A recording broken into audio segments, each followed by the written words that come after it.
नमस्कार, आप देख रहे हैं आजाद टीवी न्यूज 24 और मैं हूं आसमा आपके साथ। देव दिवाली के पर्व पर गौरी शंकर मंदिर डिसेंट कॉलोनी में श्री भगवान सत्यनारायण जी की कथा का आनंद लेते नगरवासी पंडित गणेश खंडूरी ने सत्यनारायण कथा में भक्ति में भक्तों को बताया कि प्रभु से हमेशा सच बोलो। भगवान भाव का भूखा श्रद्धा और प्रार्थना से परमात्मा बहुत जल्दी खुश होते हैं। इसमें आरती कक्कड़, अरुणा, संगीता, चाना, बबीता, खंडूरी, मीरा, प्रतिभा, बबली, संतोष ने बताया कि इस मंदिर में हर धार्मिक पर्व पर बहुत ही श्रद्धा से प्रभात फेरी, कीर्तन और पाठ किया जाता है। आजाद टीवी न्यूज 24 के संवाददाता प्रदीप शर्मा की रिपोर्ट। श्री गौरीशंकर मंदिर, ब्रिज शिवालय, नीलकंठ सेवा ट्रस्ट रजिस्टर्ड, डिसेंट कॉलोनी, करदान।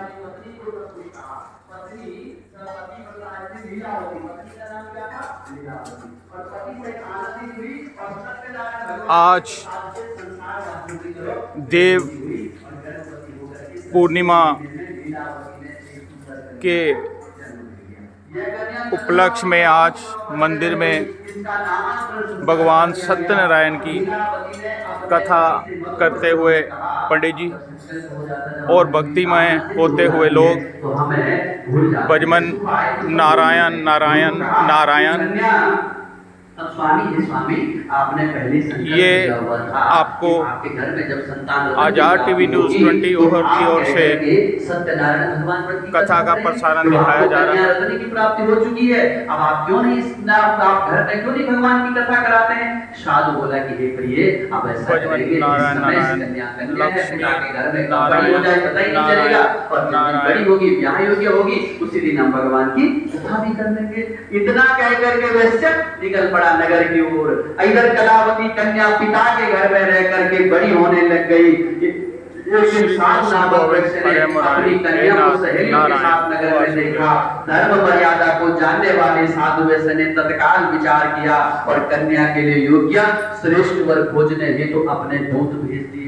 और वैसे की आज्ञा पाकर के सुसंपन्न भगवान सत्यनारायण की कथा जी का आनंद लेते हुए कॉलोनी वासी योग्य वर देखा, उसे लेकर के आगे वैसे पुत्र को देख करके साधु वैसे ने अपने परिचित प्रसाद की व्यवस्था और अपनी कन्या का विधि पूर्वक विवाह इसके साथ कर दिया। ब्याह भी हो गया, विवाह भी हो गया, लेकिन दुर्भाग्यवश उस समय भी साधु नामक वैश्य अब सत्यनारायण भगवान का व्रत करना भूल गया। कब कन्या का जन्म की कथा थी और कब तक विवाह के बाद भी शादी भी हो गई, फिर भी भूल गए, और परिणाम स्वरूप अब सत्यनारायण भगवान रुष्ट हो गए।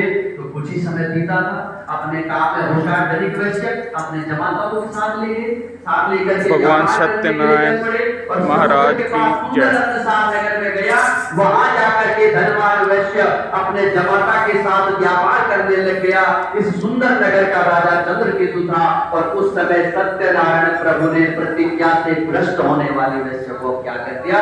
श्राप दे दिया कि अब तुम्हें कष्ट प्राप्त अब आपके सुख के दिन कह करके बीत गए। जय लक्ष्मी रमणा जड़ित सिंहासन अद्भुत कविराजे, स्वामी अद्भुत कविराजे।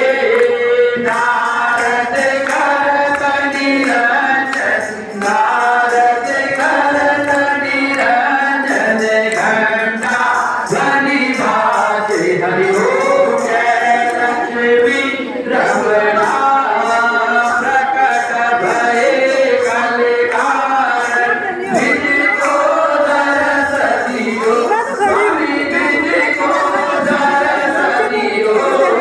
फूलो ब्राह्मण बन कर, फूलो ब्राह्मण बन कर करता महल की ओ। हरि ओम जय लक्ष्मी रमणा, दुर्बल धीर कठारो, जिन पर कृपा करी, स्वामी जिन पर कृपा करी। जय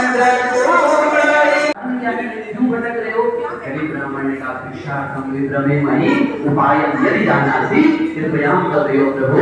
कहा कि मैं एक बहुत गरीब ब्राह्मण हूँ और भिक्षा के लिए इधर उधर भटक रहा हूँ। अगर मेरे पास न धन नहीं है, खाने के लिए अन्न नहीं है, पहनने के लिए वस्त्र नहीं है, इसीलिए मैं भटक रहा हूँ। और आपने पूछ लिया उस गरीब ब्राह्मण को, ये नहीं कि स्वयं नारायण भगवान है, पूछ लिया कि आप आए हो मुझे पूछने के लिए, अगर आप ही मेरी इस गरीबी को, इस दुख को मिटाने का अगर आप कोई उपाय जानते हो तो आप मुझे बता सकते हैं। स्वयं सत्यनारायण भगवान वो तो सारे उपाय जानते थे, लेकिन वो प्रकट नहीं हुए और अप्रत्यक्ष रूप से उन्होंने कहा कि आप ऐसा करो। उस गरीब ब्राह्मण को उपाय बता रहे कि कह रहे कि आप ऐसा करो, एक बार आप सत्यनारायण भगवान की कथा अपने घर में कर लो, और सत्यनारायण भगवान की कथा करने से सभी प्रकार के मनुष्यों के सभी दुख दूर हो जाते हैं। आप ये एक बार कर लीजिए।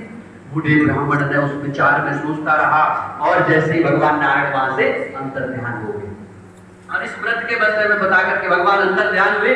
अब निर्धन ब्राह्मण ने मन में विचार कर लिया कि आज मैं इस व्रत को अवश्य करूं। सारी रात्रि नींद नहीं आई, संकल्प तो ले लिया कि मैं भगवान की कथा तो करूंगा, लेकिन मन में डर है कि करूंगा कैसे। जब खाने के लिए अन्न नहीं तो कथा कहां से करूंगा, सामग्री कहां से लाऊंगा, धन तो है ही नहीं। सारी रात्रि सोचता रहा, लेकिन संकल्प ले लिया कि प्रभु मैं आपकी पूजा, आपका व्रत अवश्य करूंगा। अब डेली मैं भिक्षा मांगने जाता हूँ, आज भी जाऊंगा, और भिक्षा में आज जो धन मिलेगा, जितना भी धन मिलेगा उसी से मैं भगवान की कथा करूंगा। लेकिन अपने विचार मन में कर लिया कि आज मैं भिक्षा मांगने, और भिक्षा मांगने उस दिन गया तो उस दिन भिक्षा में और बड़ी मात्रा में खूब सारा यानी अत्यधिक मात्रा में धन मिल गया, और उसी दान के धन से उसने अपने घर में गया, सत्य अपने बंधु बांधवों को बुलाया और सत्यनारायण भगवान की कथा की।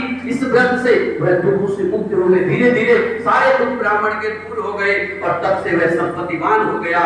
तब से वह ब्राह्मण यानी हर माह जब भगवान की कथा की तो उसके बाद हर माह सत्यनारायण भगवान व्रत की कथा करता रहा, सारे पापों से मुक्त होकर के अंत में कहा मोक्ष भगवान के चरण मिले, और कहा कि पृथ्वी पर जो कोई भी सत्यनारायण भगवान व्रत का कथा करेगा, इसी प्रकार यानी ब्राह्मण की तरह उनके भी सभी दुख नष्ट हो जाएंगे। और श्रीमन नारायण ने यह श्री नारद जी से कहा था। अब सूत जी बोले आगे क्या कहूं, तब ऋषिगण बोले कि फिर इस ब्राह्मण से, यानी सूत जी सुना रहे कथा कहां पे, नैमिषारण्य के तीर्थ में बैठ करके सभी ऋषि मुनियों को। और सूत जी कहां से सुन रहे हैं, सूत जी ने सुना है नारद जी और भगवान नारायण का संवाद सुन रहे हैं, दोनों आपस में बात कर रहे हैं, और वो सब ऋषि मुनियों को सुना रहे हैं नैमिषारण्य। अब ऋषिगण बोले कि इस ब्राह्मण से, यानी जो गरीब ब्राह्मण था, भगवान ने दर्शन दिए, थोड़ी धन संपत्ति आई, इसके बाद इसने भी किसी और को कथा के बारे में बताया या स्वयं करके ही अब चले गए। कहा भगवान कह रहे कि वो बताइए इस ब्राह्मण ने किस किस को यह कथा बताई।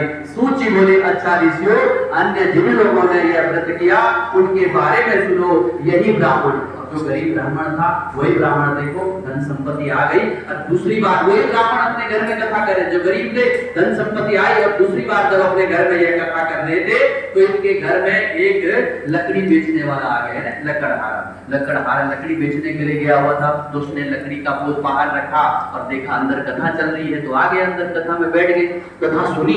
तो लकड़हारे ने पूछा कि प्रभु आप ये क्या कर रहे हैं, आया उसको समझ नहीं आई। लकड़हारे ने पूछा कि ये कौन सी पूजन है, इस पूजन का फल क्या है, यह मुझे विस्तार से बताएं। अब वो ब्राह्मण उत्तर दे जाको जो गरीब ब्राह्मण था, तो उसको पूछा, लकड़हारे ने पूछा कि आपको क्या मिला इस कथा से, यानी आप जो पूजा कर रहे हैं इससे आपको प्राप्त क्या हुआ। तो उस ब्राह्मण ने उत्तर दिया कि मनोवांछित फलों को देने वाला ये सत्यनारायण भगवान का व्रत है। ये कहा उसको पहले व्रत बताया कि ये जो है सत्यनारायण भगवान का व्रत है, और कहा इन्हीं की कृपा से, यानी आज मेरे पास इस घर में मेरे अलावा यहाँ पर जो कुछ भी दिख रहा है मुझे तो सब इन्होंने ही दिया, मैं तो गरीब था, भगवान ने दर्शन दिए, उस दिन भगवान ने ही मुझे बताया कि आप ऐसे ऐसे कथा करो, और उस दिन से मुझे ये सारा कुछ प्राप्त हुआ। तो कहा इन्हीं की कृपा से मेरे यहाँ धन धान्य, यह जान करके वह लकड़हारा प्रसन्न हो गया। गरीब को क्या चाहिए, भगवान के दर्शन मिल जाए, और उस भगवान के दर्शन से घर में अन्न धन की व्यवस्था हो जाए तो गरीब तो उसी में ही तृप्त हो जाए। तो कहा बहुत प्रसन्न हो गया, वहां बैठा, पूरी लकड़हारे ने पूरी कथा सुनी, पंचामृत लिया और लकड़ी बेचने के लिए जो कार्य था, अपने कार्य के लिए दिक्कत पड़ा। अब लकड़ी का जो बोझ था बाहर आया और अपने सिर में उठाया। सिर में उठा करके जैसे निकलने लगे तो लकड़हारे ने भी मन में विचार कर लिया कि जब इस कथा से ये चीजें प्राप्त होती है, इनको इतनी धन संपत्ति मिल गई, ये सुख समृद्धि हो गई घर में इनके, तो मैं भी कथा कर लूं, मैं भी ऐसे विचार कर लूं। और कर लिया। लकड़हारे ने अपने मन में विचार किया कि आज मैं ये जो लकड़ी बेचने जा रहा हूं, इस लकड़ी को बेचने से आज मुझे जो धन मिलेगा, यानी जितना भी मिले, चाहे थोड़ा मिले अधिक मिले, इसी से मैं आज भगवान की कथा करूंगा। लकड़हारे और भगवान का कार्य करने के लिए अगर हम एक कदम बढ़ते हैं तो हम आगे अपने आप परमात्मा हमें उस कार्य को संपूर्णता की ओर ले जाते हैं। तो गए आगे और लकड़हारे ऐसी उस दिन भगवान ने कहां पहुंचा दिया? एक धनवान लोगों की बस्ती में। लकड़ी उस दिन सोने के भाव बिक गई, एक एक लकड़ी बिकने लग गई। सारे लकड़ी सारे एक जो उस दिन अगले दिन पहले दिन बिकती नहीं थी, उन लकड़ियों के लोग खरीदने, एक एक लकड़ी बेचने खरीदने के लिए भीड़ लग गई। धनवान लोगों की बस्ती में लकड़ियों की कीमत और दिनों से भी द्विगुनी मिल गई। पहले दिन से भगवान की कृपा प्रारंभ हो गई और लकड़ी की जब लकड़ी बिक गई, लकड़हारा आया और उस लकड़ी का विचार कर लिया। जैसे वहां से आया तो मन में विचार किया कि घर आकर के वहीं से आधे रास्ते से ही कि आज मैंने भगवान के लिए संकल्प लिया था, तो यहीं से सामग्री एकत्रित कर दी और सामग्री एकत्रित करके वहां अपने भाई बंधुओं को बुलाया और विधि पूर्वक भगवान व्रत की कथा की। और व्रत के प्रभाव से वह लकड़हारा पुत्रवान बना, धनवान बना और इस लोक में सुख भोग करके अंत में भगवान के श्री चरणों में गया। गुरु श्री सत्यनारायण भगवान की जय, श्री विष्णु भगवान की जय, श्रीमन नारायण नारायण नारायण लक्ष्मी नारायण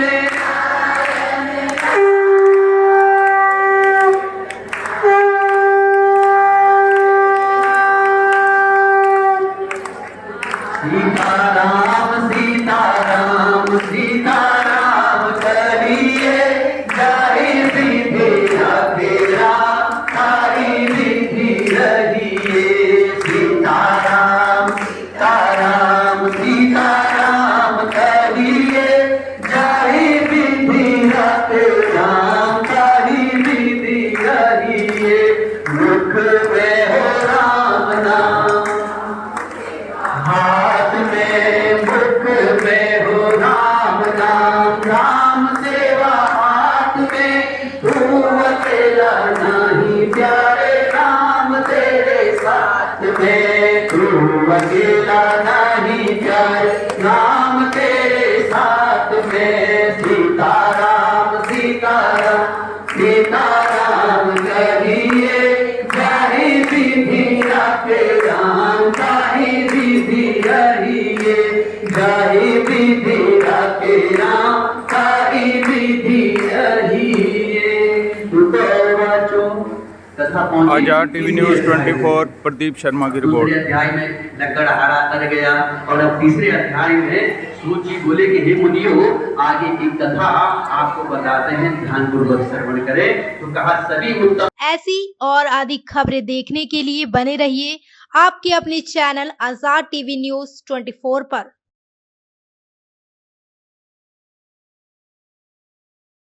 आपको पता है क्या, डेमीज ने अपना न्यू प्रोडक्ट लॉन्च किया है, टेस्टी स्पाइस लेमोना।